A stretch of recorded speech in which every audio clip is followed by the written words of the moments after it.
While the world continues to progress technologically, I swear by Allah, faster than its growth in technology, it is retrogressing morally and spiritually. So this is the modern day poverty, if we can put it that way. That in the midst of affluence there is no joy. In the midst of comfort and luxury there is absolutely no joy. And perhaps the hadith of Nabi sallallahu alayhi wasallam, when Nabi Kareem sallallahu alayhi wasallam held the hand of Abu Dharr, and he said, Ya Aba Dharrin, atara anna kathrat al-mal huwa al-ghina, wa qillat al-mal huwa al-faqr. O Abu Dharr, do you consider excess of provisions as wealth and lack of provisions as poverty? I said, O Nabi of Allah, that is the apparent definition of wealth and poverty. That if you have lot, you are successful, you are healthy, you are prosperous. And if you don't have, then you have a depressed life, you have a sick life. Nabi alayhi salam said, no, Abu Dharr, you have your facts muddled. Let me set the record correctly. Nabi alayhi salam then said in the riwayat of Ibn Hibban, إِنَّمَا الْغِنَى غِنَى الْقَلْبِ وَمَنْ كَانَ الْغِنَى فِي قَلْبِهِ فَلَا يَضُرُّهُ مَا لَقِيَ مِنَ الدُّنْيَا. No, Abu Dharr, wealth in essence is the contentment of heart. And no Niagara Falls and no Victoria Falls can give you that contentment that is divine from Allah. وَمَنْ كَانَ الْغِنَى فِي قَلْبِهِ. The one who has contentment in his heart, فَلَا يَضُرُّهُ مَا لَقِيَ مِنَ الدُّنْيَا. Then no amount of calamities and tragedies will harm this man, will depress this man. You see, it's got nothing to do with wealth. It's got nothing to do with health. مَنْ عَمِلَ صَالِحًا مِّن ذَكَرٍ أَوْ أُنثَى وَهُوَ مُؤْمِنٌ فَلَنُحْيِيَنَّهُ حَيَاةً طَيِّبَةً وَلَنَجْزِيَنَّهُمْ أَجْرَهُمْ بِأَحْسَنِ مَا كَانُوا يَعْمَلُونَ.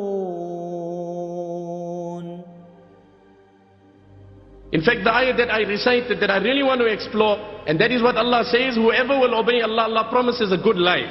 What is the definition of a good life? It's the perception that it's a healthy and a wealthy life. Let's define. Let's have a common definition of a good life. And on the other hand, Allah says, whoever disobeys Allah, Allah will give him a narrowed life. The apparent life that the kuffar have is wealth, affluence, comfort, fame, luxury. And yet the Quran says every kafir has a narrowed life. And the believers, Allah says, those who obey Allah, they will have a good life. The most deserving for this good life is the galaxy of the prophets and the noble companions of Nabi alayhi salam, because the quality of iman and a'mal salihah was found in them to the highest extent. Nobody could have this more than them. And hence we do not find health and wealth common amongst all the prophets. At times perhaps it could define a good life, but it doesn't necessarily entail the total definition of a good life. Perhaps Allah gives it to some. Allah gave it to Sulaiman alayhi salam. What a kingdom, what a dominion, what a vast empire Allah had given him. Scholars write, two things define a good life and a content. This is the definition of a good life which Allah promises. The first is that whatever situation comes in your life, Allah gives you the ability to focus on the reward promised in that challenge in Akhirah. What does Allah give you? A challenge comes on you. The definition of a good life is Allah enables you, Allah empowers you, Allah enriches you. This is not something that I can say or you can purchase. This is divinely inspired. Allah enables you to focus. This is the challenge, this is the calamity, this is on me in my life. This is what my Allah has kept for me in Akhirah. And the second thing that defines a good life is that Allah gives you contentment. Now let's just briefly run through the life of Ayyub alayhi salatu wassalam. Allah had given him health, wealth, comfort, luxury, affluence. You name it and he had it. 80 years of total prosperity. Thereafter Allah decided to test him. Allah tested him in such a way, Allah took everything. Allah took all his farms, all his orchards, everything burnt away. The roof of his house, and this is authentic narrations, the roof of his house collapsed, causing all the occupants of his house, that were his 14 children, to die instantly. A person loses one child and never recovers. The trauma that never recovers. He or she is never the same human onwards. 14 children he loses at one instance. He loses all his farms, and that's not all. He develops such a sickness that he has ulcers on his entire body.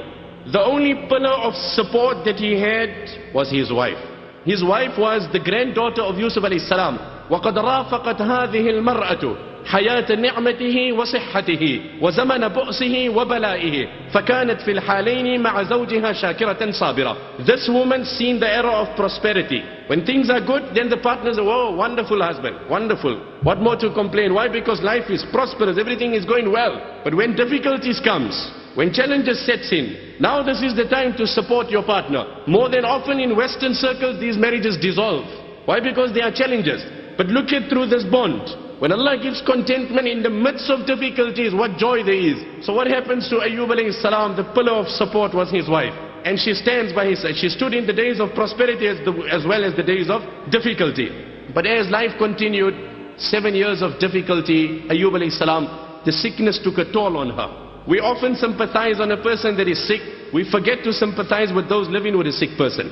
At times they need more sympathy than the sick person. So it started taking a toll on her. 7 years lapsed. She comes to her husband. She says, don't you think it's high time you make dua to Allah that now He cures you and once again restores your health and we can see prosperity again. The tunnel is dark, it's raining, it's pouring, life is narrowing upon us. Don't you think perhaps if Allah can open up things in our life and we have a more brighter future?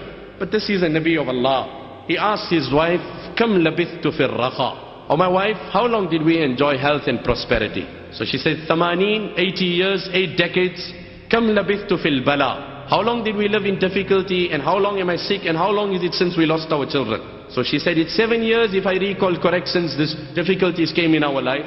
So Sayyidina Ayyub said, Ama astahi an atlub min Allahi raf'a bala'i wa ma qadaytu fihi muddata rakha'i. I feel ashamed that when my Allah has given me 80 years of prosperity and my Allah has only tested me for 7 years, I don't have the guts, nor do I think my situation justifies me asking Allah. 80 years of prosperity, if Allah tests me with difficulty for 80 years, and my days of adversity is in proportion to my days of prosperity, then perhaps I will take the courage of asking Allah. But until 80 years don't lapse, I'm not going to make an attempt to ask Allah. In the midst of sickness, but he's content. He's totally happy. There's divine happiness, divinely contentment. Allah inspires it. وَمَنْ كَانَ الْغِنَى فِي قَلْبِهِ. The one who has contentment in his heart, no worldly condition will depress him. Conditions will come upon him. Conditions will come upon him. Like they say, having Allah on your side does not mean sailing on the ocean with no waves. It doesn't mean that. But having Allah on your side means sailing in such a ship which no storm can sink. That is what it means. It doesn't mean you will not have storms. You will have storms, you will have waves. But when you have Allah on your side, no storm will sink that ship.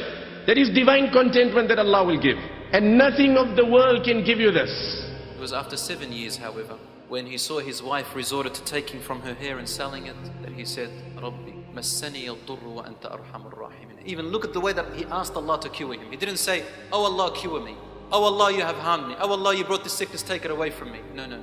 He said, oh my Lord, harm has afflicted me. He didn't even attribute it to Allah subhanahu wa ta'ala. Wa anta arhamur rahimin. And you are the most merciful. Allah says, فَكَشَفْنَا مَا بِهِ مِن ضُرٍّ. We took away all the harm away from him. وَآتَيْنَاهُ أَهْلَهُ وَمِثْلَهُمْ مَعَهُمْ. We gave him his family back and his children back and double their amount. We gave him wealth. Grasshoppers, like the shape of grasshoppers of gold, began to rain onto Ayyub alayhi salam. He used to pick him up. And he used to, more than what he had. It's in the hadith it says that he would go around and picking as much as he can so quickly.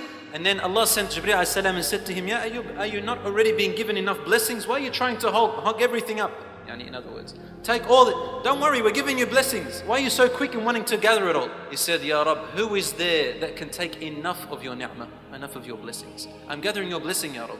So a Muslim, Allah loves to see his servant taking from his blessing. He loves it. And thanking Allah for his blessing. If when in the hardship, they also thank Allah and they are patient. Hence it is a perception, it is a deception, it is a delusion that if I am healthy and I am wealthy, I am successful and I am content.